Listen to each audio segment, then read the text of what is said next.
yung mga puntos ng kampo ng mga Duterte, baseless po. Ito ngayon, yung report ng ABS-CBN, just in, ICC Appeals Chamber rejects fourth ground of Duterte's jurisdiction challenge.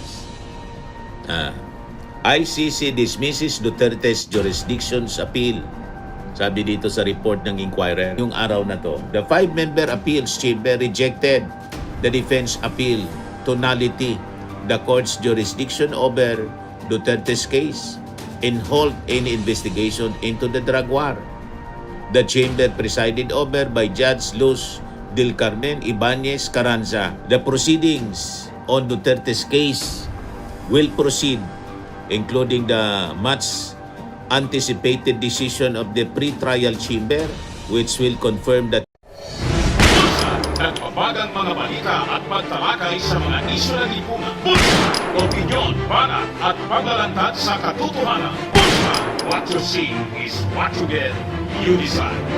ito po mga kababayan si Dante Maravillas. Kasabay ng hearing sa Justice Panel ngayon sa Kongreso sa impeachment complaint laban kay Sara Duterte, ngayong araw na to mga kababayan, yung pagpapalabas ng desisyon ng ICC sa kaso naman pong crimes against humanity ni Digong. Di ano niya, Mr. Maravillas, yung latest na development. Reject po. Sunod-sunod na kamalasan po, mga kababayan. And that is expected na i-reject talaga po ng chamber. Yung mga puntos ng kampo ng mga Duterte, baseless po. Ito ngayon, yung report ng ABS-CBN, just in, ICC Appeals Chamber rejects fourth ground of Duterte's jurisdiction challenge. ICC dismisses Duterte's jurisdiction's appeal. Sabi dito sa report ng Inquirer, ICC has jurisdiction over Duterte case, Appeals Chamber affirms. Tuloy-tuloy ang kaso, mga kababayan, kay Digong at saka hindi sila pinaboran sa jurisdiction challenge na kanilang final. Yan o. Sabi dyan mga kababayan, the Appeals Chamber has affirmed the jurisdiction of the ICC over the crimes against humanity case of former President Rodrigo Duterte, effectively closing the door on questions surrounding one of the tribunal's most contentious issues. Reading the ruling at ICC quarters in The Hague, ngayong araw na to, the five-member appeals chamber rejected the defense appeal to nullity the court's jurisdiction over Duterte's case and halt any investigation into the drug war. The chamber presided over by Judge Luz Del Carmen Ibanez Carranza ruled that the ICC has jurisdiction because the Office of the Prosecutor's preliminary examination into the war on drugs began on February 8, 2018, more than a year before the Philippines withdrew from the ICC. So may jurisdiction na niya yung ginagawang investigasyon, yung kaso, may jurisdiction na niya yung ICC. Gustong tumakas sana sa pananagutan, accountability, parang ngayong itong impeachment, nang sabi may fourth petition, mga kababayan, mamaya yun na ibigay ko sa inyo. May pang-apat na petisyon na final yung kampo ni Sara sa Supreme Court. Matindi, mga kababayan. But anyway, balikan muna natin itong detalye ng ICC case ni Digong. So sabi dyan sa balita, other members of the appeals chamber are Judge Tomoko Akane, Judge Solomi Balungi Busa, Judge Kutsa Longgi Panidse, and Judge Ernie Balsurin Damdin. The latest ruling on the case means that the proceedings on Duterte's case will proceed, including the much anticipated decision of the pre-trial chamber, which will confirm the charges, order further investigation, or dismiss it outright. Bukya na naman po yung pamilya Duterte. Bukya na naman po si Digong. Pero siyempre, tuloy yung sweldo ni Kaufman. Anyway, paldo-paldo yung mga Duterte based sa presentation ni dating Senador Trillanes sa investigation impeachment hearing ng House Justice Panel. In-expose ni Trillanes yung paldo-paldong delivery ng pera mula sa drug lord sa buong pamilya Duterte. 181 million yung total. So may sufficient fund mga kababayan. Walang problema. Walang problema ang legal team. Walang problema si Kaufman. Kaya tuloy ang trabaho. Tuloy ang serbisyo mga kababayan. Kaya sabi dito, lawyers Joel Butuyan and Gilbert Andres, the common legal representatives of victims in the case, earlier expressed hope for an appeals chamber ruling that would uphold the victims' rights, adding that domestic courts in the Philippines had miserably failed to perform their duty to investigate and prosecute government officials and uniformed officers behind the thousands of killings. So yun mga kababayan, yung latest development ngayon sa kaso ni Digong sa ICC. Reject na naman po, bukya na naman po yung kanyang kampo. Jurisdiction challenge. Hindi siya pinaboran ng ICC. Ito po yung fourth petition. Final ng kampo ni Sara. Fourth petition asking Supreme Court for TRO versus BP Sara's impeachment hearings filed. Sabi dyan sa report ng ABS-CBN, a group of lawyers filed a petition for certiorari and prohibition in another bid to hold the hearing of the House Committee on Justice on the impeachment complaints against Vice President Sara Duterte. In their petition dated April 20, 2026, lawyers Hugh Jairugo, Maika Loril Di Guzman, and Jake Leoncini asked the High Court to issue a temporary restraining order or writ of preliminary injunction against Committee Chairperson Gerbil Luistro and House Speaker Faustino D. The fourth petition to be filed before the Supreme Court, including that of the Vice President herself. Go Di Guzman and Leoncini alleged that the continuing acts of Luistro and D were in excess of the constitutional and procedural authority, resulting in the irreparable injury. May punto naman po na talagang irreparable injury kasi pinasabog na dokumento mga kababayan mula sa AMLAC at saka sa yung affidavit ni Trillanes na tumanggap ng milyon-milyon yung buong pamilya mula sa drug lord. Talagang irreparable injury yan po, mga kababayan. Tama din sila. At maintindihan natin kung bakit sila gusto nilang ipatigil yung investigation. Sa tindi ng mga ebidensya na hawak mga kababayan ng Kongreso ngayon mula sa mga imbitadong mga witnesses and as confirmed sa mga dokumento mula sa mga agencies ng ating gobyerno at sa mga bangko. Nakita ninyo yung presentation ni Trillanes. Matindi po. At saka yung confirmation ng movement ng pera ng AMLAC. Kaya nga po, ang target ng paninira na ngayon, yung AMLAC. So natataranta mga kababayan yung kampo ng mga Duterte kasi sa Congress pa lang, hinuhubara na ng maskara mga kababayan ang buong pamilya Duterte. Kasama pala sa tumanggap si Kitty Duterte, yung bunso, milyon-milyon mga kababayan. Mula allegedly mga kababayan, mula sa drug lord na si Sammy Oy. Kaya sabi ng mga abogado na nag-file ng TRO na naman po, in the present case anya, the continuing acts of respondents referring to the Congress Justice Panel, particularly the issuance and implementation of subpoenas, compulsory processes, and evidentiary directives, not mere procedural incidents but affirmative acts that irreversibly alter the character of impeachment proceedings from a constitutionally limited threshold evaluation into an authorized investigative and quasi-inquisitorial process. They also warned that unless the respondents are immediately restrained, the respondents would continue to enforce subpoenas for personal and financial records, including statement of assets, liabilities, and net worth. The power to initiate is not the power to investigate without limit. to search for offenses not sufficiently pleaded or to compel evidence in order to cure defects, any complaint that should have stood or fallen on its face, sabi ng mga petitioners. Final nila noong April 20, April 22 na ngayon, wala mang TRO po na inisyo yung Supreme Court. Kaya kita ninyo, it is actually an exercise in futility kasi ayun, nabulgar na po.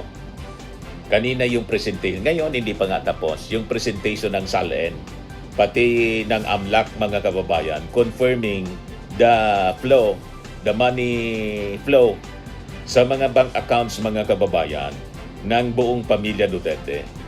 Sumabog na mga kababayan yung katotohanan. Di ba?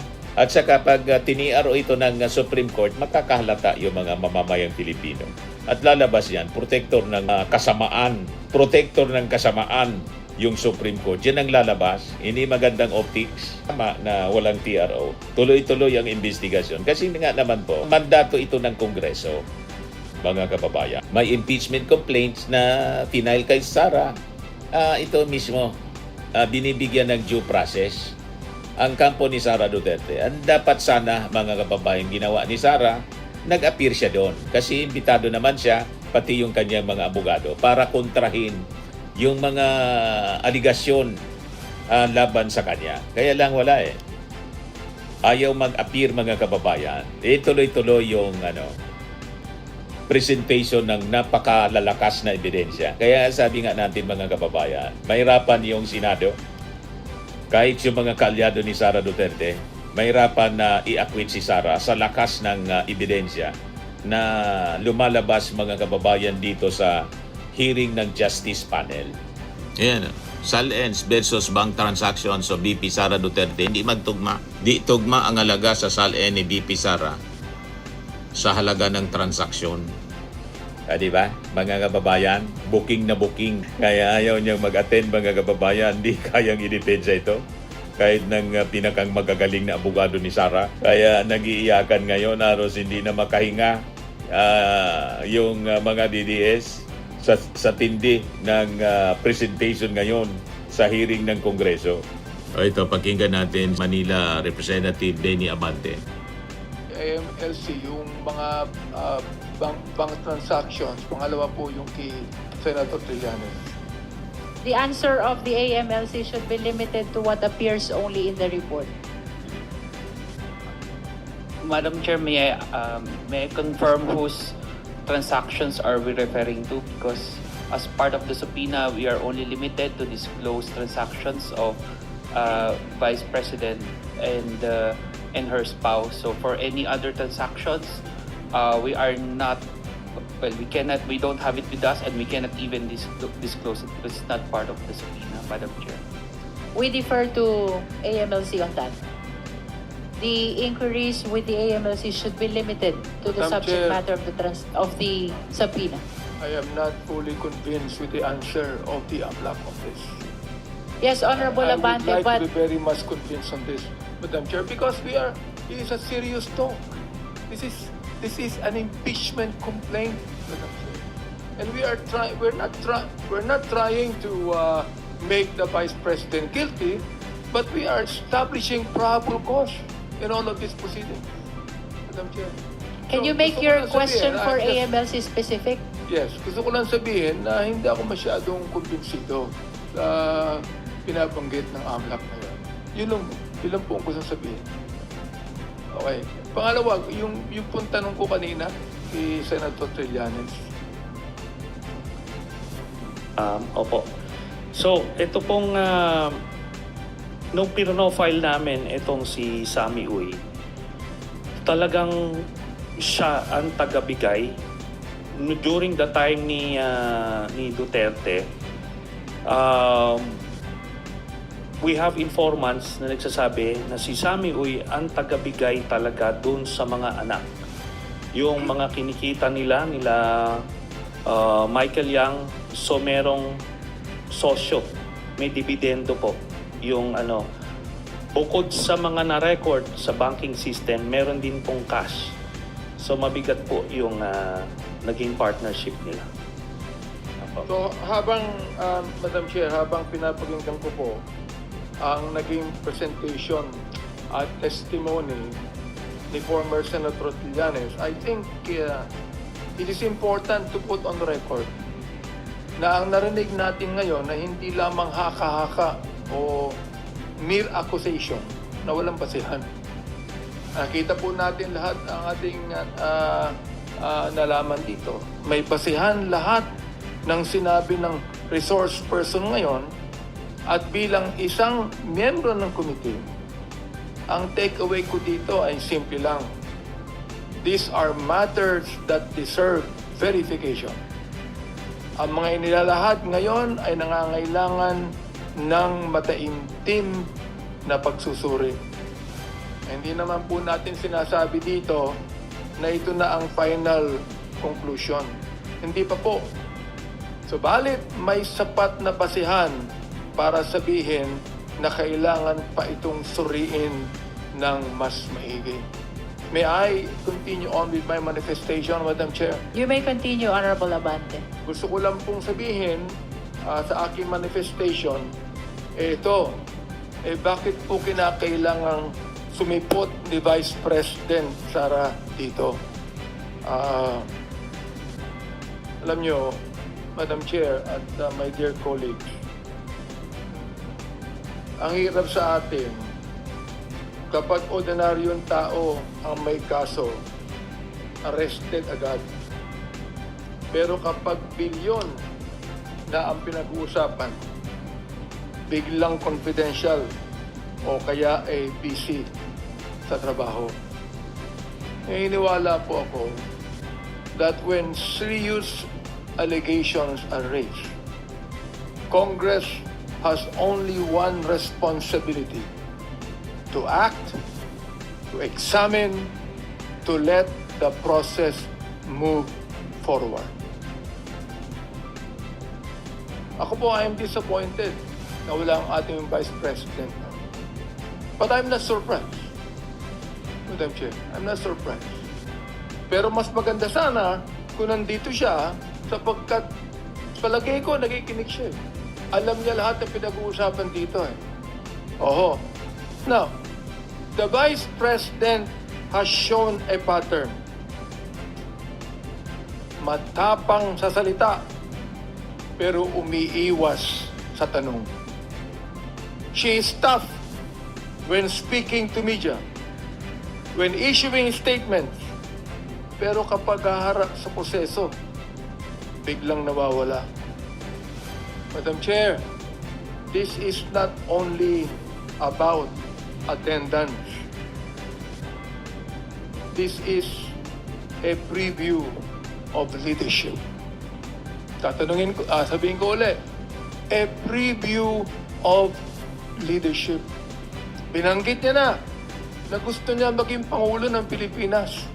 So, ibig sabihin, pag siya Pangulo ng Pilipinas, hahayaan niya na pumunta lang sa media ang isang leader ng bansa upang sabihin ang mga bagay na ito kaysa siya ay humarap sa committee na siya nag-iimbestiga. A leader, Madam Chair, who avoids questions sends a dangerous message. That power is above accountability. Hindi pwedeng piliin lang kung kailang kasasagot. Public office demands transparency because, as the Constitution says, public office is a public trust, especially when the questions are quite serious. We have seen this before. Toughness directed at those who cannot fight back. Remember the Sheriff Shipans. Matapang sa mga taong walang laban. Real leadership is tested when you face scrutiny, not when you avoid it. So batay po sa affidavit ni Senator Trillanes, Madam Chair, mahigit 111 million ang pumasok sa mga accounts ni VP Sara as of April 2016 pa lamang. May mga summary of deposits din na nagpapakita ng mahigit na 2.4 billion pesos na dumaloy sa account nila, silang dalawa, ni dating Pangulong Duterte. Na this is not political harassment. Oh, Madam Vice President, hindi po ito chismis. Ito ay mga bank record na sinasabing similar sa hawak ng AMLC. Kapag mali ang computation ng Senator Trillanes, sana pumunta po kayo rito, Madam Vice President, upang i-correct niyo kami. The simple life image, Madam Chair, sinasabi ninyo, Madam Vice President, na simple lamang ang buhay nyo. Pero ang dami niyong abogado. Oh. Pero paano naging simple ang buhay kung may daang-daang milyong pisong payout mula sa isang tao na iniuugnay sa droga at sa pogo? Transparency is a must, Madam Chair. Ang sabi nga po, na sinabi ko na nung una kong manifestation dito, dalawang konstitusyon na pinapaniwalaan ko. Ang Konstitusyon ng Republika ng Pilipinas at ang Biblical Constitution na ang sabi, the truth shall set you free. Pero sa Kongreso, ang truth ay makikita lamang kung sasagot ka sa tanong. Oo. You are the second official of this land. Hindi pwedeng sa video ka lamang sumasagot habang kami rito ay naghahanap ng katotohanan. Madam Chairwoman, it is high time for Vice President Sara to face these allegations of ill-gotten and hidden wealth. Ill-gotten and hidden wealth. Ayaw kong maniwala sana rito. But if the Vice President will appear here and explain all of these allegations, then we will be able to find out the real truth of the matter. Show us your SALN. Explain the Sami Uy checks. And prove to the Filipino people na ang yaman ninyo, Madam President, Madam Vice President, ay galing sa pawis, hindi sa payout. Huwag po tayong magtago sa sayaw ng tinatawag nating confidentiality. Yan lamang po ang aking manifestation, Madam Chair. Salamat. Malinaw mga kababayan.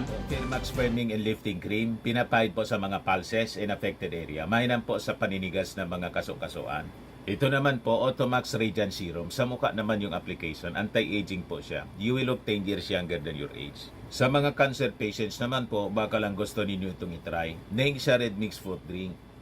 Hindi mo po siya gamot, food supplement siya. Kaya lang, gawa siya mga kababayan sa goji berry. Yung goji berry, may anti-cancer properties. O ngayon, yung mga inquiries ninyo, dumiritso na lang kayo sa aming messenger sa Facebook para masagot namin agad. Ayos pa? Ayos na ayos niya, Mr. Maravilla. Sa mga naghanap po ng malinis and spacious fitness gym, pumunta lang po kayo sa aming Colossal Fitness Gym. May Grab car rental din po kami. But anyway, ito po pala yung aming bagong product na binibenta online. I am worldwide amazing pure organic barley powdered drink mix from Australia. Negosyo to ng aking anak na architect entrepreneur Riz Maravillas. Ayan po. Kontakin na lang po ninyo siya, Riz Maravillas on Facebook. Ang mga health benefits niya, boost immunity, improves digestion, enhance energy levels, packed with antioxidants, prevent cancer. Ito naman po yung bago naming product na binibenta online. Eye Glow Serum, whitening po siya. Tingnan ninyo yung epekto sa aking anak na architect before and now. Yung mga inquiries po ninyo, dumiretso na lang kayo sa kanyang Facebook account, Riz Maravillas.